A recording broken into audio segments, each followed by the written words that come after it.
We turn now to Alaska Republican Senator Dan Sullivan, who is also here with us. It was a busy weekend here in Washington. Margaret, good to be back on the show. So, Senator, this Ukraine aid that finally has moved, President Zelensky was on another network this morning, and he said the U.S. will send a signal with this that this will not be a second Afghanistan. The U.S. will stay with Ukraine. If Donald Trump wins this next election, can you guarantee the U.S. will stay with Ukraine?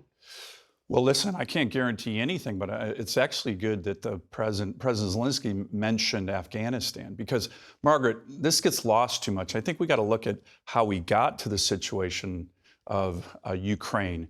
I believe strongly that the weakness coming out of the Biden White House, they cut defense spending, every year in terms of the president's budget. Their energy policies exude weakness, and the botched withdrawal from Afghanistan emboldened Putin to undertake the invasion of Ukraine. So we got to remember kind of broadly, more strategically, where we are. But as you know, I was a supporter of the defense supplemental.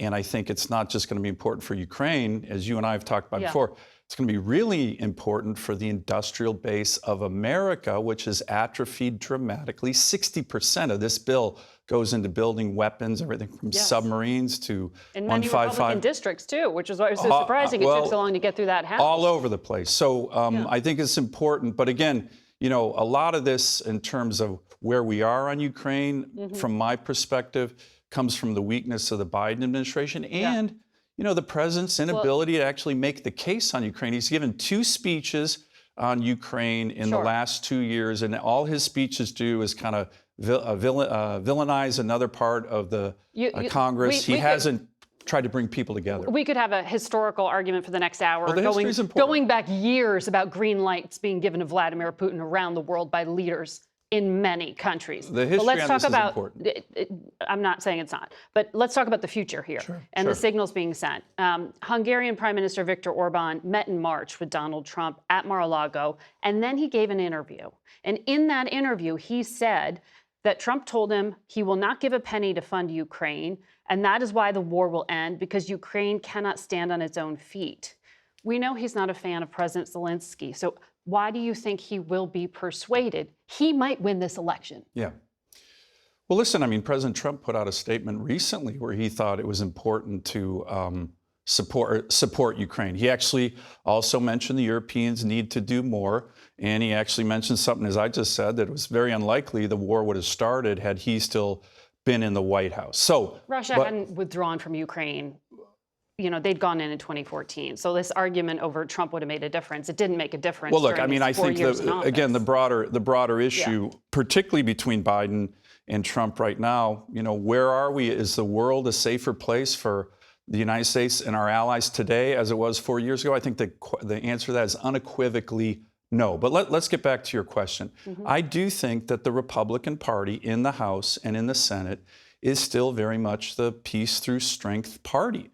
This is the tradition of Republicans, Reagan, the Bush presidencies, Eisenhower, Teddy Roosevelt. Are you just talking about the Senate or the House? Because there were more Republicans in the House who voted against Ukraine aid than voted for it. Well, but actually look at some of the other votes. There was a vote, Republicans in the House, 2-1 rejected an amendment to strip funding for Ukraine, 2-1 in the House. And that was Marjorie Taylor Greene's effort. Correct. And we'll see what the Senate does this Tuesday on this bill. One of the things that I think the Speaker did a good job on with regard to this legislation is he actually improved it for a whole host of reasons.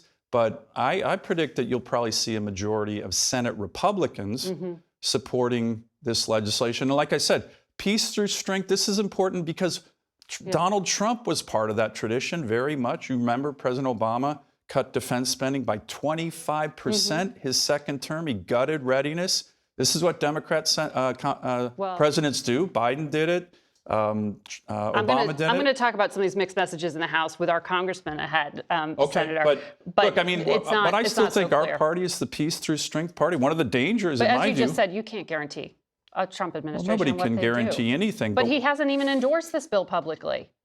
Well, he came out with a statement just last week saying something that, Ukraine was important. No, he says everyone agrees Ukrainian survival and strength should be much more important to Europe than to us, but it's also important to us get moving Europe. That was the best that Republicans got out of him. Well, look, David Cameron from UK.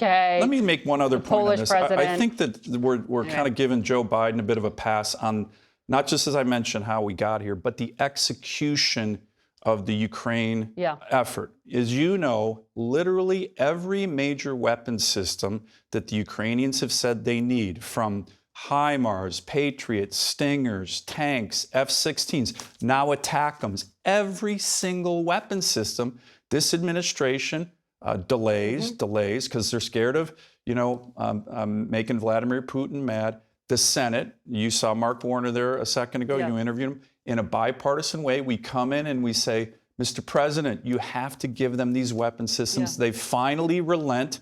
Think about where we'd be, Margaret, if, a year and a half ago, we would have gotten all these weapon systems to Ukrainians. Or 6 months ago, if Republicans in the House actually held a vote to do what they did just yesterday. But I need to move on to the climate, because I know you're also passionate about this and what the Biden administration just announced about your state of Alaska. The president wants to conserve 30% of U.S. lands as part of his climate change efforts, and he has limited oil and gas drilling in parts of the National Petroleum Reserve to protect polar bears and other things. And then he also blocked a road, crucial to operating a copper and zinc mine. You said this is suicidal and lawless. It was. Those are strong words. Well, it's lawless. He doesn't have the authority to do it, and I could go into all the laws that support me on that. It's, as I say, national security suicide. Look, this president won't sanction the Iranian oil and gas regime. You may have seen Senator Blumenthal and I sent a letter to the president on Friday saying you need to do that, but he has no problem sanctioning Alaska. This administration has issued 63 executive orders and executive actions singularly focused on Alaska to shut our state down. Now, that, of course, hurts my constituents, but Margaret, national resources, energy, critical minerals, that's an American strength. This should concern all kinds of Americans. And I'll mention one final thing that I really wanted to highlight here. I've been in the Senate 9 years. I have never seen such a cynical and dishonest display coming out of any presidency. When this president on Friday with Secretary Haaland announced that they did this because the Alaska Native, the indigenous people on the North Slope of Alaska asked them to, they wanted them to.